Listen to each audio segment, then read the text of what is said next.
ছেলেরে প্রশ্ন করে, তোর কাছে তোর বউ বড় না আমি বড়? আছে না নাই? এটা একটা প্রশ্ন হইল। তোর বউ বড় না আমি বড়? দুইজনেই বড়। তো এক ছেলে সুন্দর উত্তর দিছে, আমার কাছে ভালো লাগছে উত্তরটা শুনে।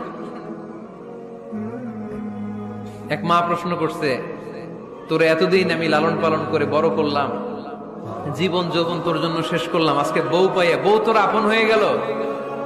এবার ছেলে উত্তর দিছে, মা, আমার মুখ থেকে মা ডাক শোনার জন্য তুমি কি কষ্টটাই না করছো জীবনে। 10 মাস আমারে পেটে ধারণ করলা, খাইতে পারো নাই, বমি করছো, খালি ওষুধ খাইছো, তোমার পেট কেটে আমারে বের করা হয়েছে, 2 বছর আমারে দুধ খাওয়াইছো, পেশাব পায়খানা পরিষ্কার করেছো।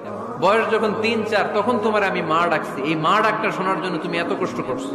আর আরেকবারের মাইয়া এই ঘরে আইসাই তোমার মা ডাকা শুরু করছে।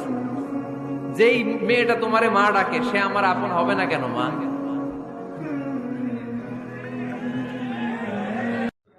প্রিয় দর্শক, দেখুন আমাদের সবার প্রিয় ডক্টর মিজানুর রহমান আজাহারি বিমানের ভিতরে তিনি আজকে কাতারের উদ্দেশ্যে রওনা দিয়েছেন এবং সেখানে তিনি কিছু প্রোগ্রাম করে আবার ফিরে আসবেন।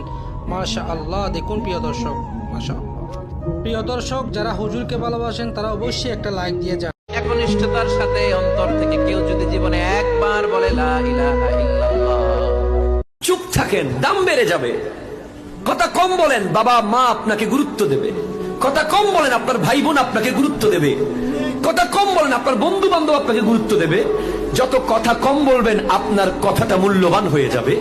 সবাই একদিন বলবে, ও কি বলে দেখো। সব সময় যদি বক বক বক